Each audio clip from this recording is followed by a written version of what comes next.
Hello, hello, and welcome to WarCrafters, powered by ohmtown.com. I normally say it like this, WarCrafters. And Anyway, that's the only way to say it.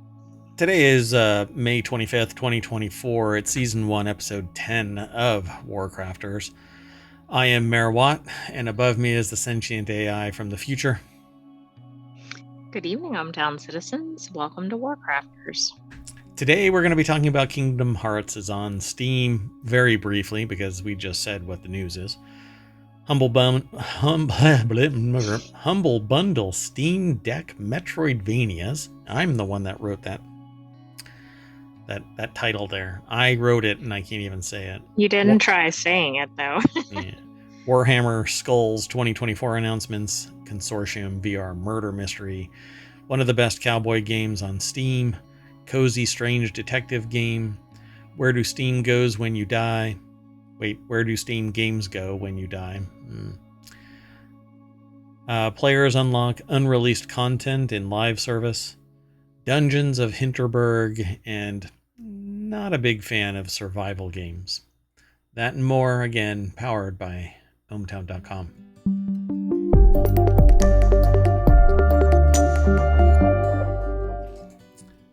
Hello, and welcome. So, right out of the gate, if you hit exclamation point show notes, it's going to just link you to what our current episodes are, not all of the show notes. You're going to have to get those over at ohmtown or at YouTube, or download the podcast from Apple or wherever you can catch pod, but that won't be available until tomorrow, probably afternoon, morning. Depends on... Or better, do all of those things. Yeah, do all of those things, as a matter of fact. And unfortunately, I didn't set the bot up. I'm going to be doing this. You'll soon be able to just do exclamation point and then either the name of the show or some abbreviation like ODNS, exclamation point ODNS, will pull up the show notes for the last episode of ohmTown Daily News Show. Wanted, we'll do the same thing, etc. That'll get done over this weekend, and that'll be our solution for all of the show notes. Okay, so with that said, if you also hit exclamation point pod, that will link you to all of the podcasts that we are currently pushing out to Apple Podcasts and wherever your podcast catcher can catch pod. I don't know why I like saying that. It's fun. Hey, that's exactly what I said. So anyway, WarCrafters, it's all about first-person shooters, real-time sims, role-playing games, but computer-based games, and even talking about the people, personalities, and whatnot. I've been looking at maybe highlighting some streamers. I don't really stream games, but this summer of stream, I'm going to be trying to again. Normally what happens is I play a game for a little while and then I just kind of go a little insane and I have to go off to something else, and I've titled that kind of like ADHD gameplay, where I just, no matter what I do, I play it for like an hour. Now, here's the thing. ADHD, if the game was truly interesting to me, I could lose myself in it for hours, right? But nothing holds me interested except for the news, which is why I built ohmtown.com in such a way that I can carve out a show. And now there's 50 shows that I want to bring here to Twitch, each of them with a niche topic that I can talk about for an hour, hour and a half, and then go on to the next topic. That's why I love talking about the news, because it's so dynamic. And my company motto is actually something new every day. So that's how I like to kind of exist. So if you are of like mind and you want to host or co-host a show, send an email to mayor@ohmtown.com. We'll talk shop, figure out the minutia of it, and we'll go from there. But until then, I am the host or co-host, and the sentient AI is co-host. And together we talk about, well, all 7 of our shows. Ready to get going? I am. Are you? No. But I'm going to do it anyway. First article is over in WarCrafters. After 3 years on the Epic Game Store, the Kingdom Hearts series is finally releasing on Steam. Yay! Everybody do the wave. I mean, that's quite a wait. Yeah. I'm not quite sure why or how, but okay. Maybe they had an exclusivity. The article is actually from PC Gamer. They say, quote, I'm still surprised the Kingdom Hearts series exists at all, let alone that it finally hit PC back in 2021. Since then, the famously convoluted meeting of Square Enix JRPG with classic Disney icons has been exclusive to the Epic Games Store, but that's about to change, according to the description on this yet-to-be-released Square Enix YouTube video, or yet to air, it says. But you know what? Let me do this. Let's cut out the middle person here and just do Kingdom Hearts. And look at that. Kingdom Hearts is sitting here. Is that actually what I'm looking at? There's 3 of them, though. Well, this one's going on June 13th. But there's... Yeah. It's marked as June 13th. It hasn't been released. But it's this weird... Maybe that's DLC? That's prologue. But I think the article gets into that because it says there's a lot of Kingdom Hearts versions or something. Yeah, so fire up your Steam decks. Sean Prescott over at PCGamer.com says in the deck statement, according to the description for this yet-to-air Square Enix YouTube video, it's embedded below, but we're not going to play it. I'll just send you over to that. It doesn't premiere until tomorrow, but when does this... This is a weekly show. It says May 21st, so yeah, it must be out. That's the YouTube video. Yeah. The YouTube video is releasing on the 22nd. Yeah, May 22nd is when it's gonna air. So it's scheduled to premiere. So it's sitting on YouTube.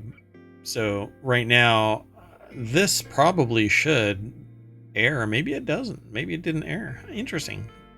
I don't see an update that shows the video, and the video's not right there either. Anyway, I wouldn't worry about it. We'll have to go and take a look at it. So every Kingdom Hearts game belonging to the Dark Seeker saga will hit Steam on June 13th. They say, I'm sorry, but that warrants a list because there's a lot of Kingdom Hearts games, and their titles sometimes look like occult equations from antiquity. Yes, indeed.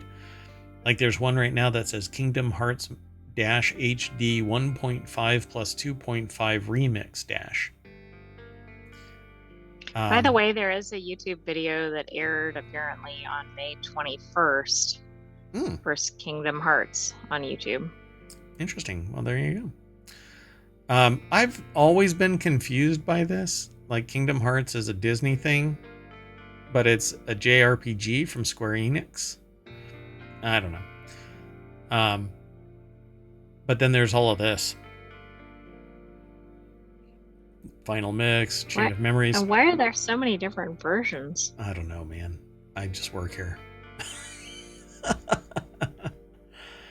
Because you have to drip the profits back into everybody else's pockets. So it says we may also get, though it's yet unclear, Kingdom Hearts Melody of Memory, which is a rhythm action take on the series that they didn't know existed until now.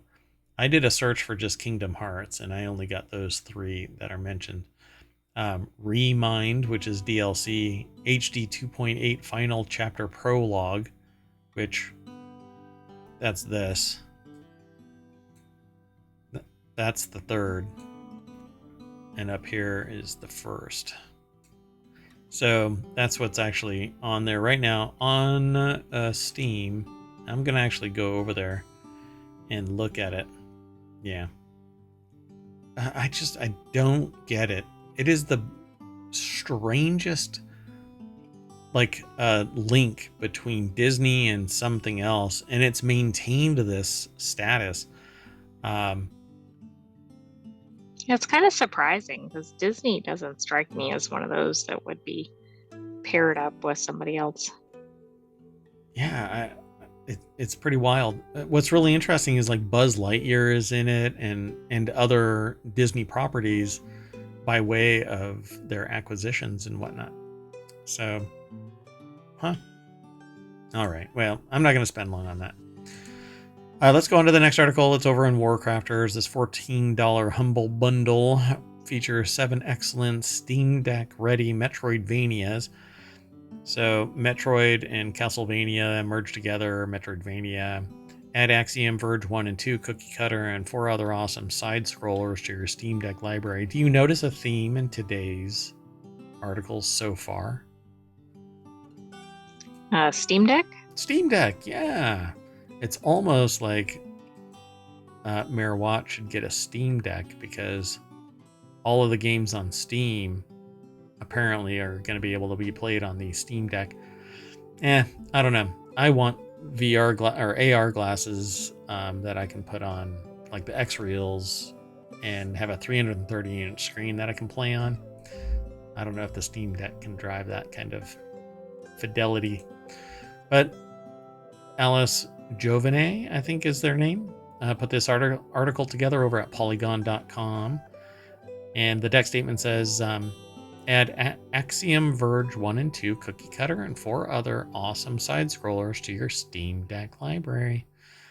Characterized by their nonlinear design, labyrinthine maps, and challenging bosses, the side-scrolling Metroidvania seems perfectly tailored for handhelds like the Steam Deck. I agree.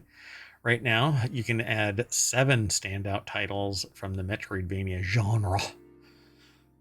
Or genre. No. I mean, I'm just marveling at the price discount. Yeah. I find it really interesting too. Humble Bundle has been around for a while, and they do really great things because they get a piece of the action, but most of it actually goes to the various benefactor, or what are the beneficiaries? Beneficiaries, yeah. Benefactors are the people that are actually given the money. But you get something for it. And a lot of the times, like I buy a lot of bundles that are books or graphic elements or audio files or something like that I can noodle around with. Don't produce much, but it stirs my creativity. And yeah, so the collection also features some contemporary additions to the expanding genre, like the fast-paced and irreverent Cookie Cutter, and the deck building inspired The Night Witch. Also included are 9 Years of Shadows, Ghost Song, Death Gambit Afterlife, and 50% off coupon for Ashes of Vados DLC for Death's Gambit. So knocks that price down quite a bit. So while the bundle doesn't feature other essential titles like Dead Cells, Hollow Knight, or Blasphemous, we'd still recommend checking it out. It's $14 if it's one of the games. I mean, it seems like even if it's for 1 or 2, it would probably be a good deal. Yeah, I think it's a hell of a deal. So go over and check it out. I mean, just round out your library with a little bit more software. Can't go wrong there. $14. Let's keep going though. Next article is over in the WarCrafters channel, the 5 biggest announcements from Warhammer Skulls 2024. And I'm just going to jump straight on over to Polygon. Cass Marshall put the article together. The deck statement says Space Marines and surprise sequels. Dun dun dun. So Rogue Trader is getting a new expansion, Void Shadows. Mechanicus 2 is announced. Darktide and Vermintide 2 are both getting updates. Won't get into all of this. Space Marine 2 gets multiplayer-focused trailer, which sounds like it's going to be fun. And then Bolt Gun gets an expansion, and that too is fun. I was going to get it. I haven't bought it. I've been watching people play it, but it just reminds me a lot of Doom. Like the original first-person shooter running around killing things. And that's it for this. Bolt Gun is a charming, bloody boomer shooter that they enjoyed more than they expected, and Auroch Digital has now revealed a new expansion to the game. Forges of Corruption includes new environments, enemies, and weapons. Players can pick up a new edition of Boltgun that includes Forges of Corruption content, or they can buy the DLC separately. Forges of Corruption will launch on June 18th, along with a free Horde mode update, a navigation guide to prevent players from getting lost, and various bug fixes and quality of life improvements. Pretty cool. I dig that. PvP game mode for Space Marine. Not bad. I like the graphics in this. I wish that the graphics in Boltgun were these graphics. I like higher resolution stuff for... I mean, we have the graphic capabilities nowadays. You might as well exploit it. Of course, I also play So rounds. are all of these tied to Warhammer 40k? Yeah. Yep.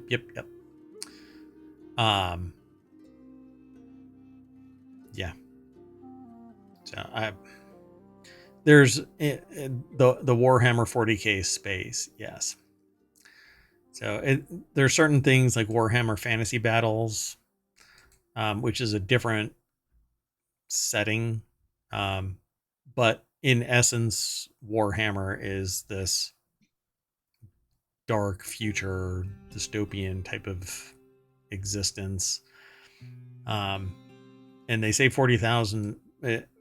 It's not just 40,000 years in the future. It's 40,000. It's Warhammer 40k is that there's a certain time frame, and then that's 40 beyond. And I can't remember the full time frame, but it's pretty. When you get really into it, like, I don't know. I don't take anything overly serious, but some people really do. They're really into this stuff. I just like a good, fun game. I'm watching a football game. I'm not fanatical about anything. Sorry I'm bouncing around, but Rogue Trader is a massive CRPG, and while it had its fair share of bugs and balance issues, developer Owlcat Games has spent the time since launch ironing out the wrinkles.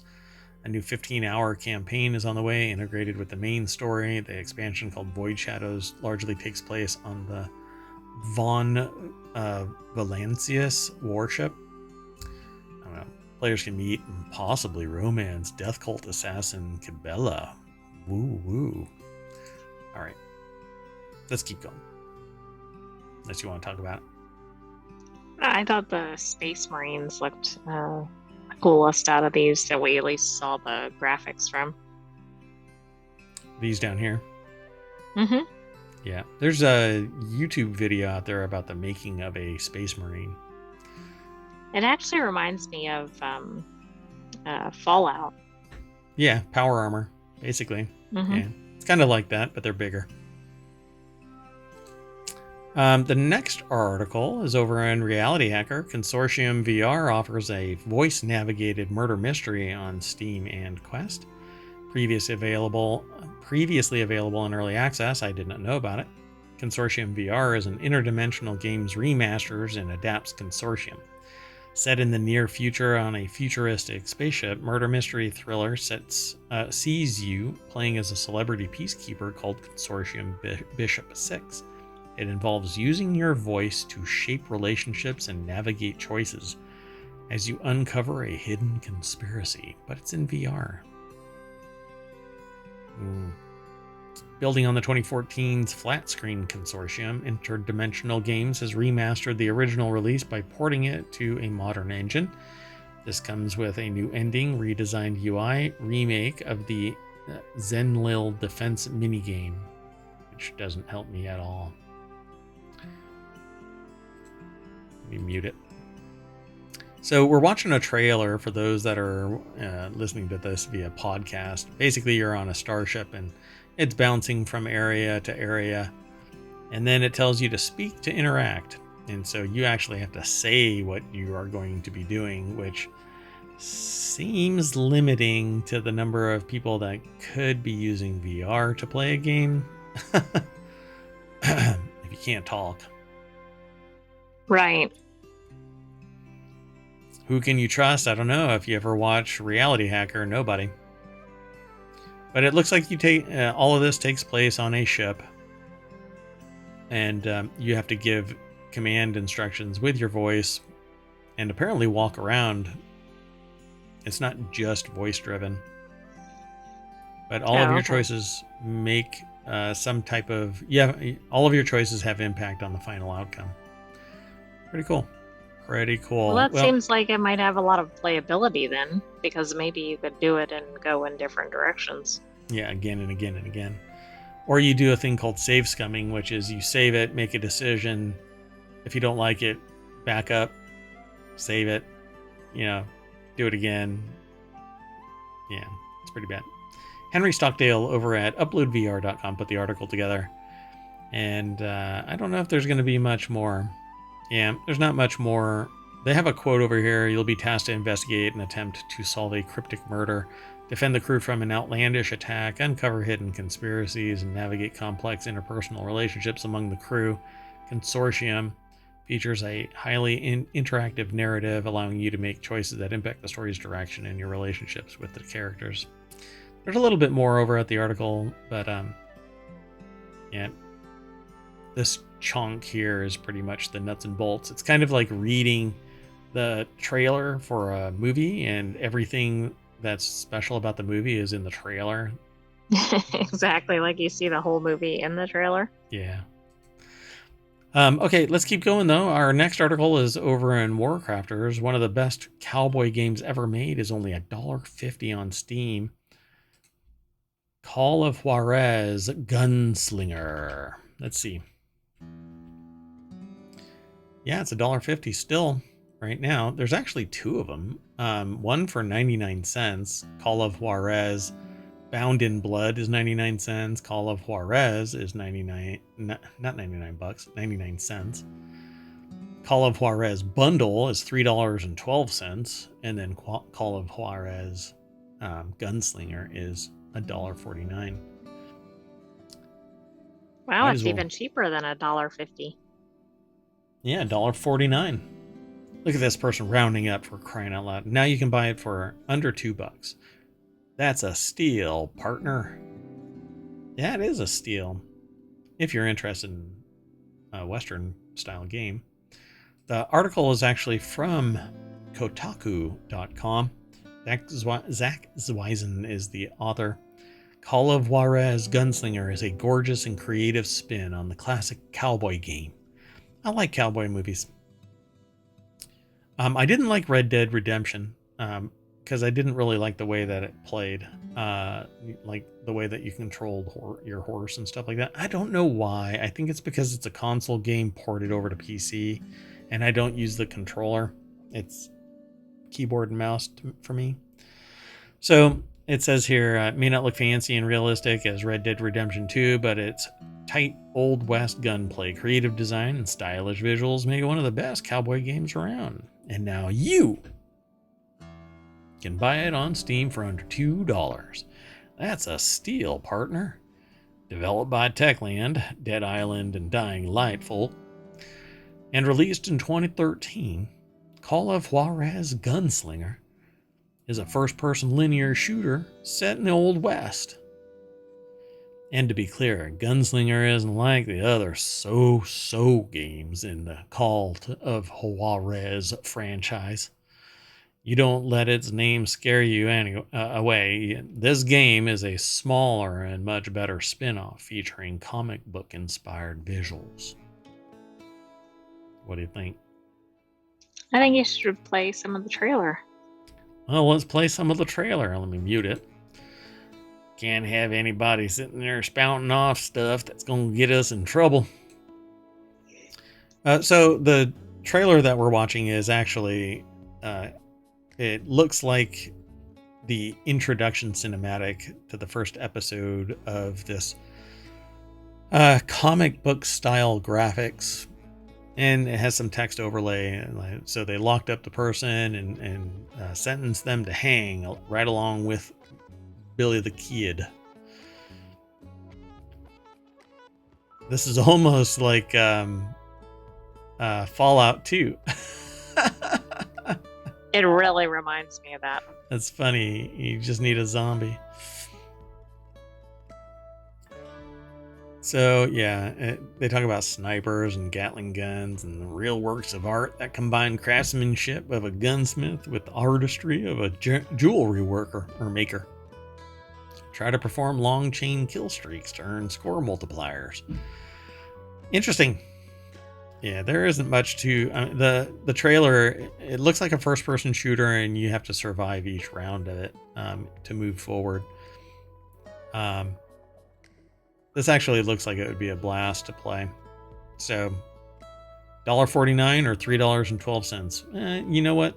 Just spend the $1.49. Get the quality stuff. Because this is, yeah, I guess. Oh wow, dude, you found a gun. Pick it up. Anyway. Pretty cool. Let's keep going. This next article is over in... Wow, we have 5 more articles? Something like that? Yeah.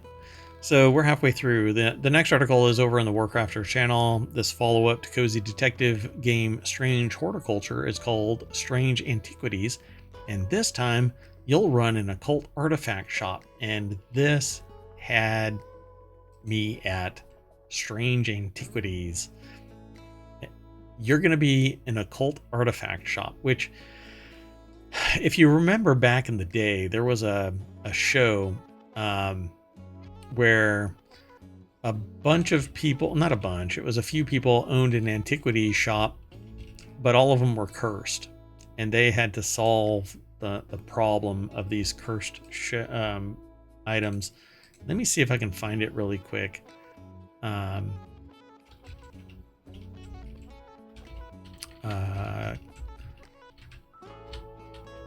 Let's see. Sorry for the Friday the 13th, the series. Yeah.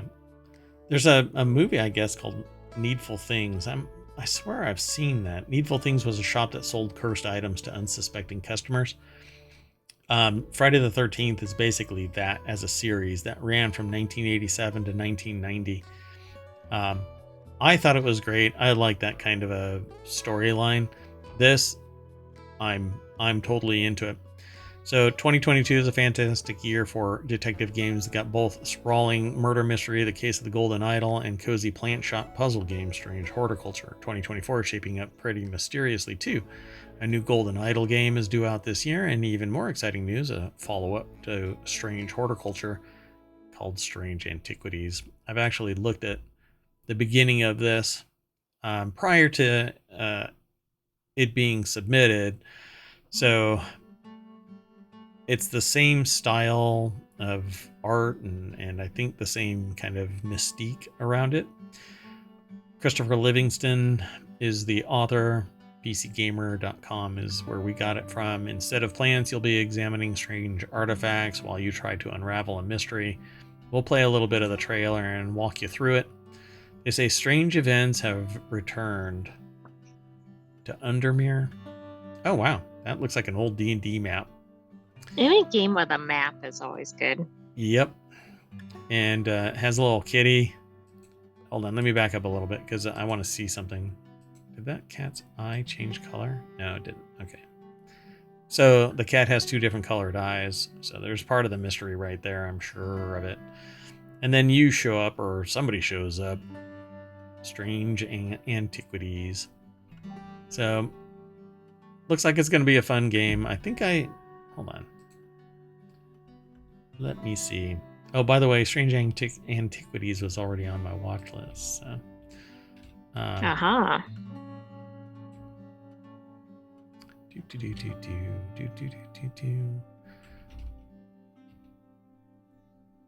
Yeah, you can actually get a demo of Strange Horticulture, and Strange Horticulture is currently $15.99, so it's not on sale or anything.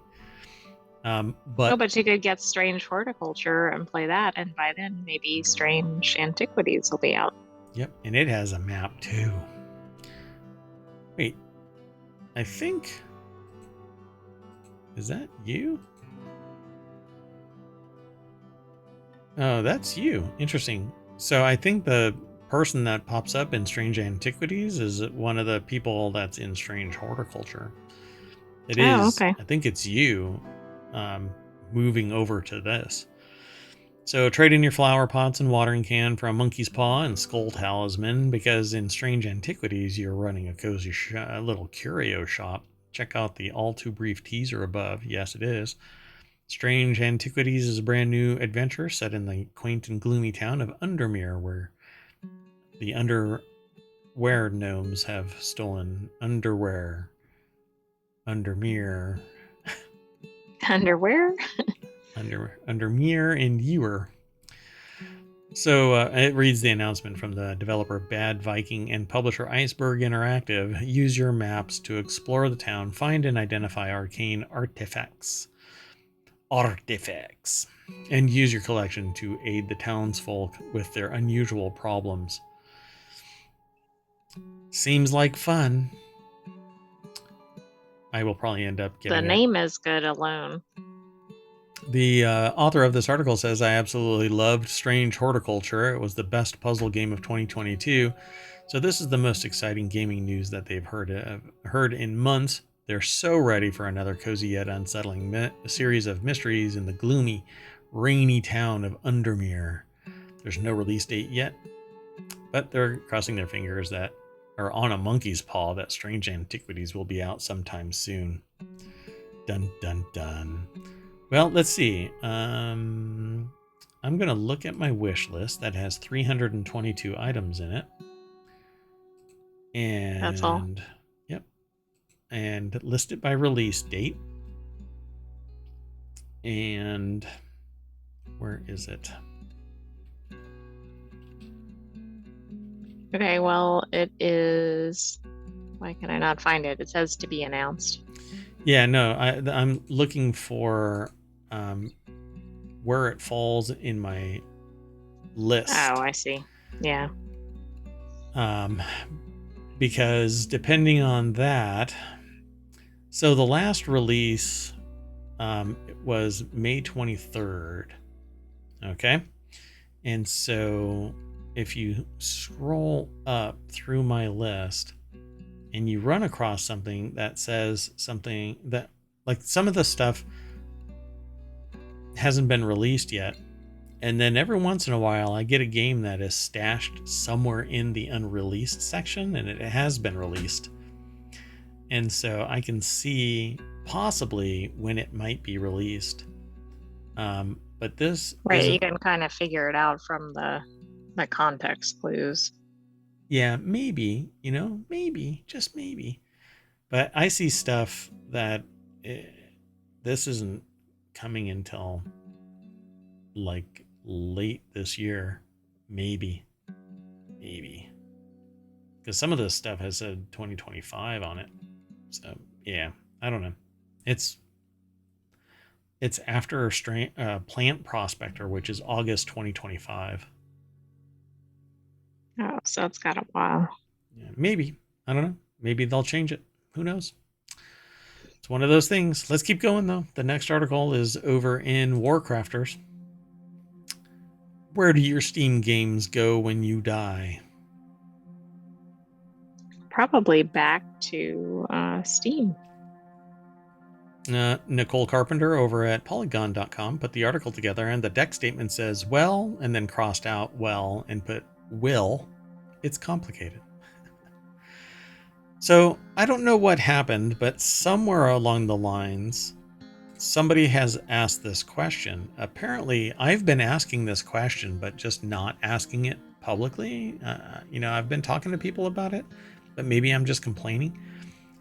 The article starts out, and it's a spoiler alert, like Dumbledore. You're going to die one day.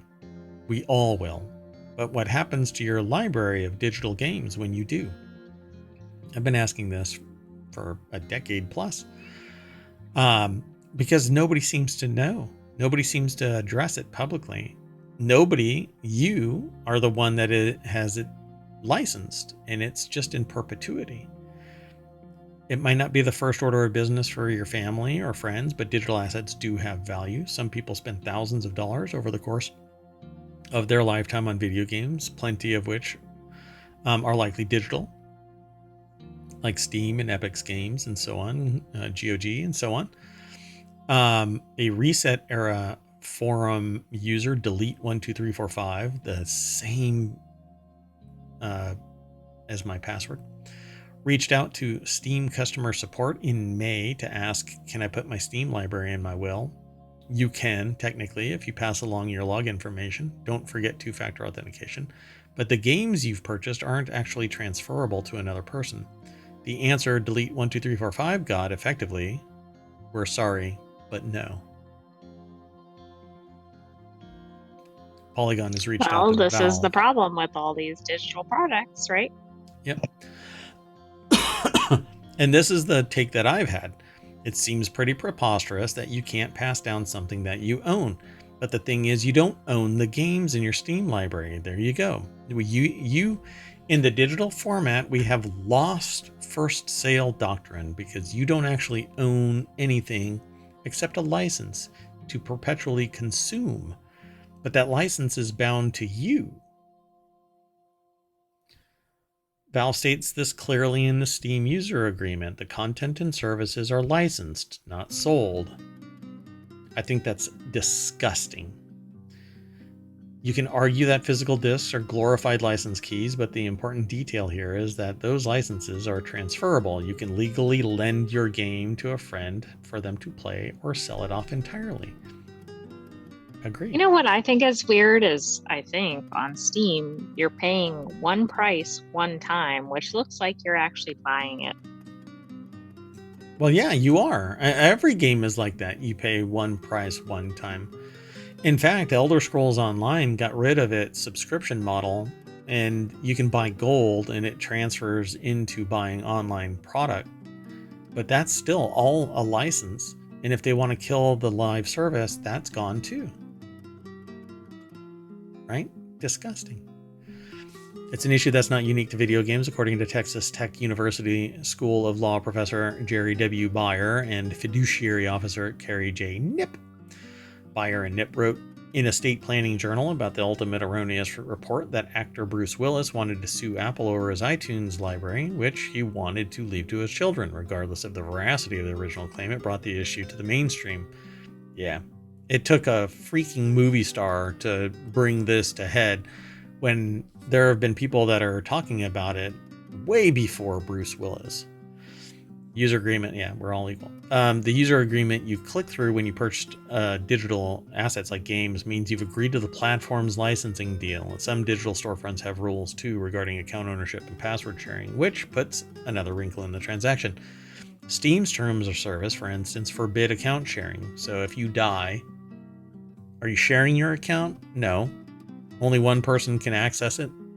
I'm assigning it to somebody else. I guess it depends on how it's being used. For instance, is that person logging in with your information? Yeah. Yeah, they apparently never know that you've died. So some states have laws regarding digital assets, but they largely apply to virtual currency. And again, licensing complicates the matter. People can talk about it all they want, but all of this, it doesn't matter until it is legally enumerated that digital products licenses are assets that can be transferred, which I think I should be able to will a license to somebody else. And I think that it's just self-enriching for a company to sit there and say you have a license and only you can use that license, but I'm paying full fucking boat for it. I should be able to transfer it to whoever I damn well please. Why? Because if I pay full boat like I would get this product in a retail store, you wouldn't be able to sit there and babysit this. I could give it to somebody else. I could sell it to somebody else. Right. But if you hobble this transfer of an asset, a license is an asset, it is an instrument, just like a patent or a copyright or a trademark. I can license it to somebody else, just like the software is licensed to me. I think that if you sit there and hobble it, it's in your favor. And the only bargaining power I have is not buying it. Not purchasing. And that's the whole problem. Like, even when you're signing the terms, you're not negotiating that with the company.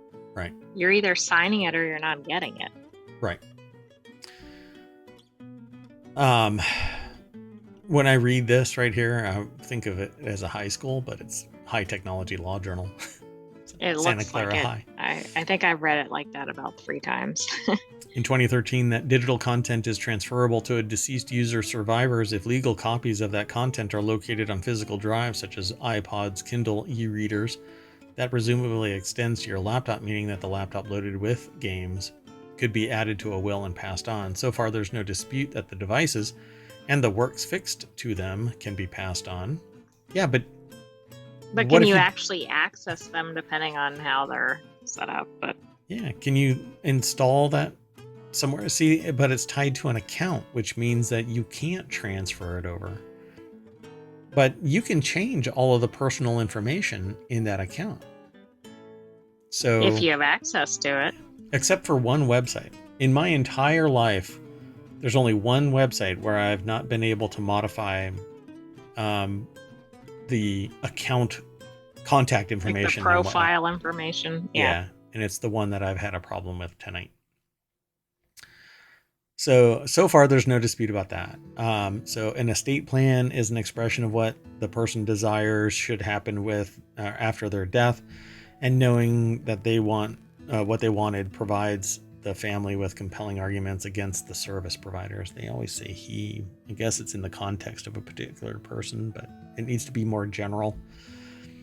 Anyway, the story's been updated to clarify that Polygon has reached out to Valve for comment, but they didn't get a response apparently. But this is what I have heard too, that it's a perpetual license to consume. No, you can't transfer it. But I think it is a document. A license is a document. When you click the X to sign it, you're signing an embodiment. Those are the terms. But then they can change it. See, it's all of this.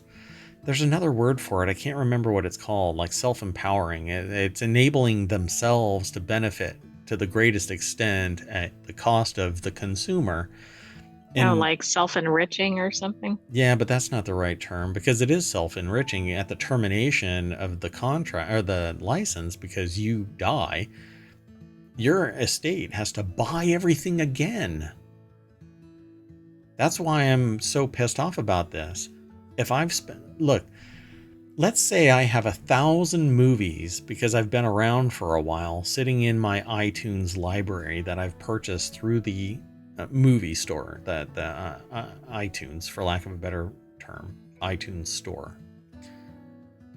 And some of those contain 200 episodes of a TV show, right? All of it combined, let's say each one of those movies and that series is $20. You're talking about a lot thousands of dollars. Right. And it's part of my personality and my existence, and people can share in that joy by watching these movies and saying, you know, Mayor Watt watched this periodically. Every single Halloween watched, my brain just went blank. Hocus Pocus. Hocus Pocus, and then during Christmas you watch this and Christmas Vacation and all of this stuff, right? You just watch the movies together. If I die, are you telling me that somebody's going to come into the house and rip all of these movies off the fucking shelf? Come on. Effectively, yes, unless the people around you have your account information and can essentially keep using it. But that's a violation of the rules. Oh, I know. But it is kind of ridiculous, especially if the very people that have access to your account to begin with no longer have access to it. Like, it's interesting. Yeah. I think that the law has to catch up. Because just like the exploitation of the Screen Actors Guild and the Writers Union and all of that kind of stuff, the technology evolved faster than the contract, but the people that had the power benefited from the lack of speed, and they weren't chomping at the bit to update that policy and procedure. Hell no, they were being made billionaires. They want to make the most sales. Yeah, again, nobody bitches when stuff is irrationally exuberant and it's up, and it's growth. But they lose their freaking mind and blame people when it's declining or there's greater equality being achieved. And this is one of those disgusting elements of that. I think that it's an abuse of power. The only solution that we have is to tell people the only way that you get to do anything about this is speak with your wallet. Don't buy anything anymore. And you know how that works out. Well, right. It doesn't work because the person next to you is still buying, so nobody feels any impact. Like, everybody would have to stop buying. Yeah, because they don't care what happens to them when they die. You know, like I've had these conversations with people that are like, well, I don't really give a shit what happens with the education system because I'm not going to have kids. And I'm like, well, you're a sociopath because you don't realize that the world doesn't spin around just you. Anyway, soapbox. On that note, the next article is over in the WarCrafters channel. Players unlock unreleased content in live service game Ultimate Hacker style by setting their system clocks forward a few weeks. In a modern gaming era, it always feels like live service games are a perfect black boxes only their developers can understand or control and thus stop killing games. Anyway, but sometimes something happens that shows just how ad hoc and fragile these systems are. Case in point, players managed to access unreleased content in the Genshin adjacent gacha game Wuthering Waves by just moving their system clocks forward a few weeks. And the exploit was shared by Bully, a user, or by user Lu Xiao, I think it's pronounced, then brought to Reddit by Pesang Minyak Rebus, which I hope I didn't say anything offensive.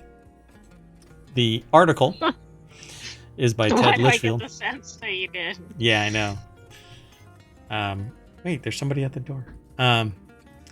So absolutely absurd Wuthering Waves exploit seems to have already been patched. Dun dun dun. So this was actually posted 2 days ago over at PCGamer.com. If you've never heard about it, it's too late. It doesn't matter.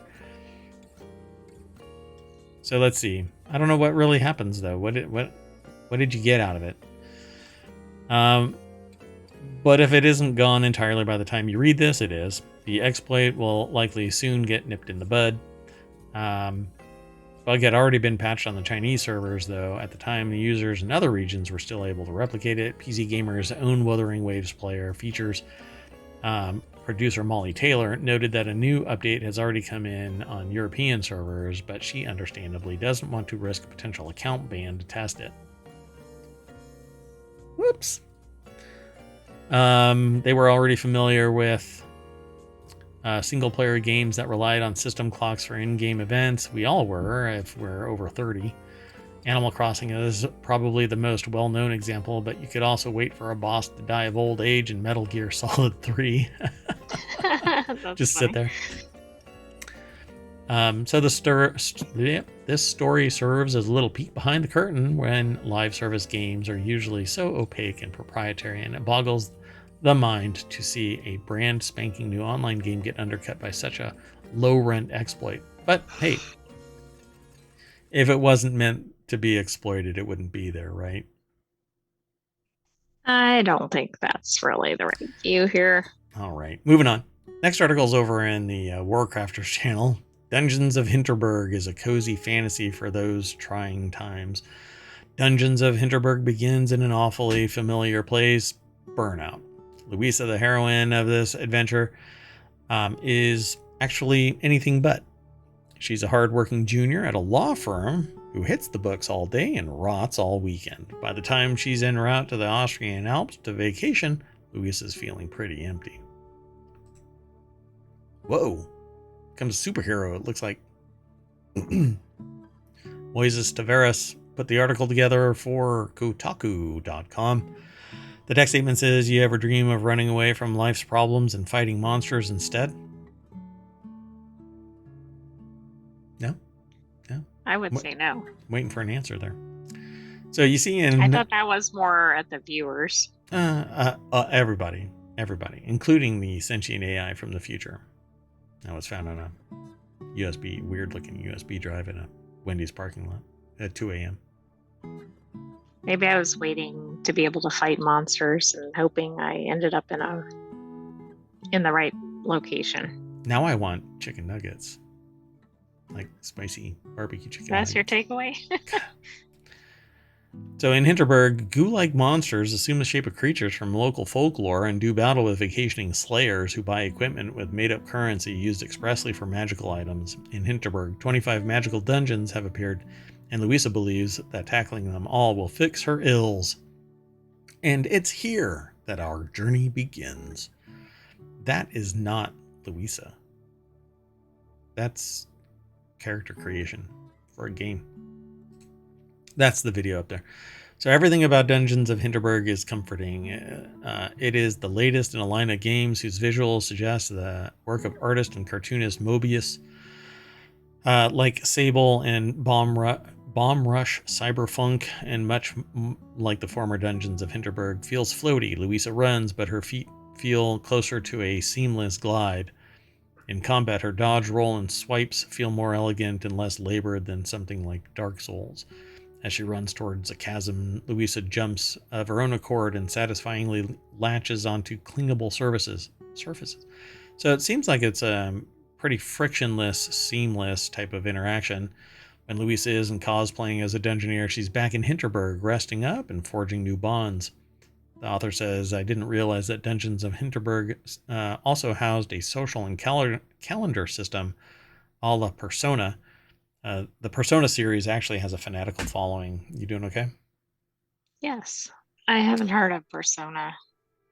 Yeah, I'll have to show you.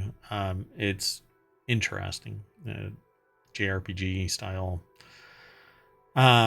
Which breaks up the action with moments of tenderness and reflection. There's a big personal backstory kind of thing, or a B story that glides along with the action sequences.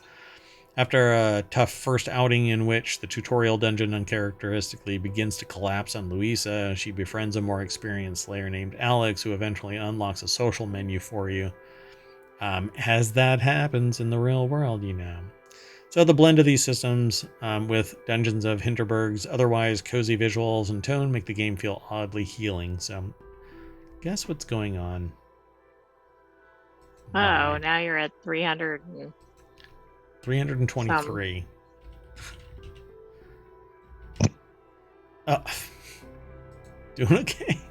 Like, you just punched something. You just punched something. It actually doesn't release until July 18th, folks.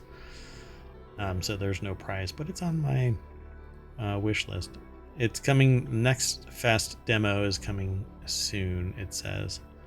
Oh, is that during like the first week of June? There's a lot of game showcases going on then. And that's what Mayor Watt will be doing. Dun dun dun. Talking about all of this live, along with the news.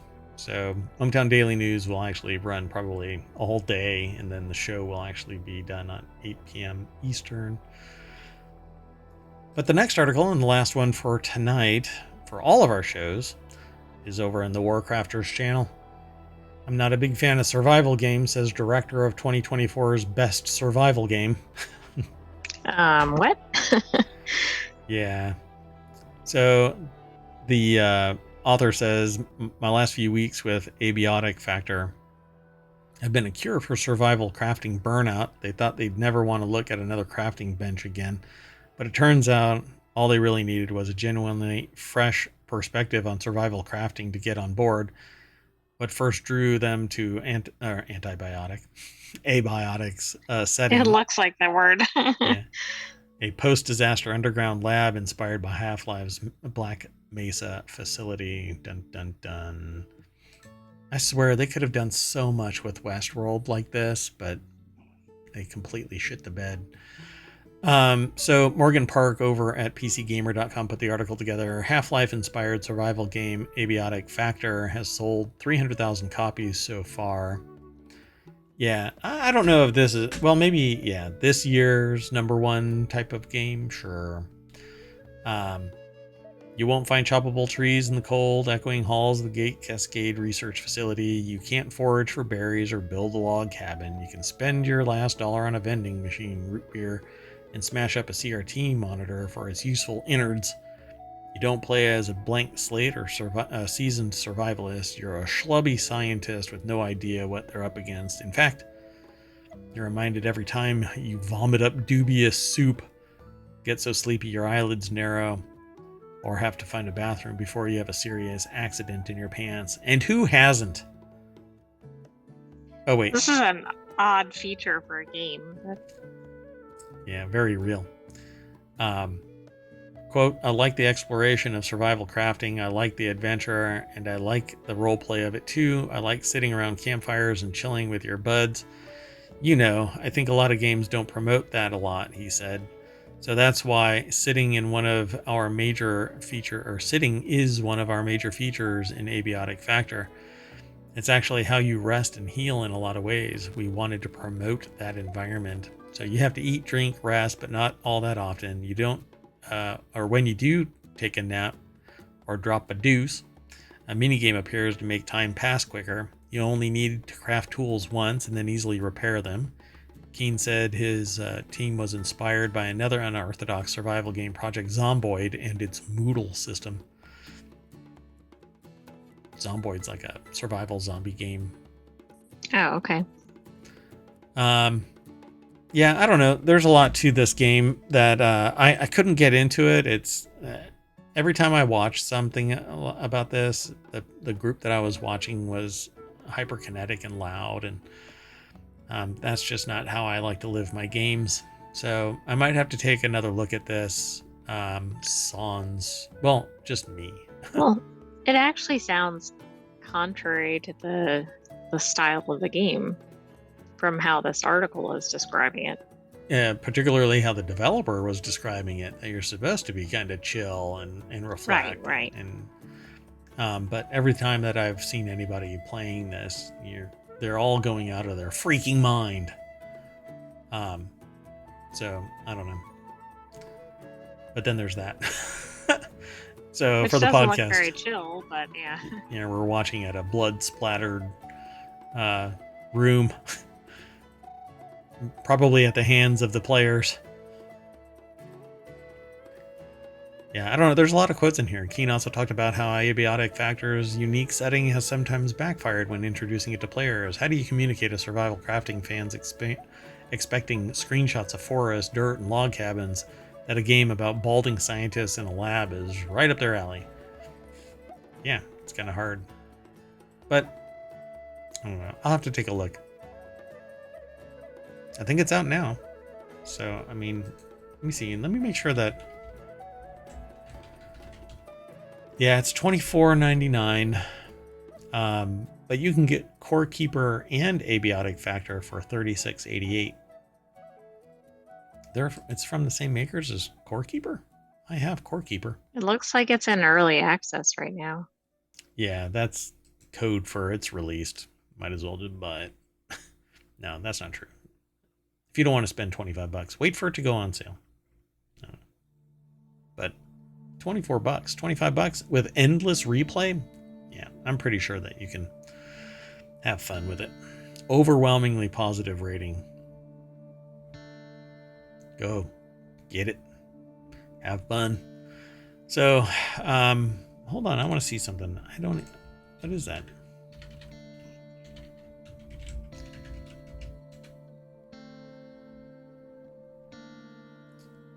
So,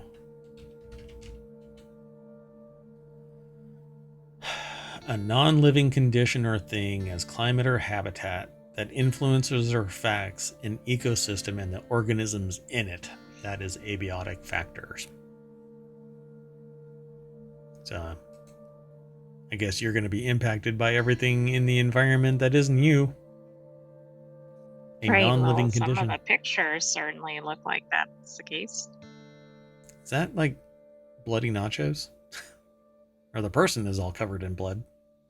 I don't really want to know what they're carrying. Well, we're going to take an espresso down Main Street. Because for those in the podcast, there's an espresso machine on the screen. Anyway, we're all done. So, welcome back to WarCrafters, Main Street, ohmtown.com. We always get new updates at the end of every show. Except for Hometown Daily News Show. That's just sometimes too wacky. There are updates, we just don't always display them. Yeah, there's always updates. So that's it for today. Thank you very much for joining us for all 4 of our shows. If you made it, you get a prize, my undying gratitude, and maybe a thumbs up if the AI had thumbs up. But that's it. We're done for today. I am Mayor Watt, and above me is the visualizer for the sentient AI from the future. Good night, hometown citizens. Thanks for joining us for WarCrafters. Tomorrow we will be starting around 5 p.m. We have 4 shows lined up. And this show is an abiotic factor. Bye-bye. What's going on?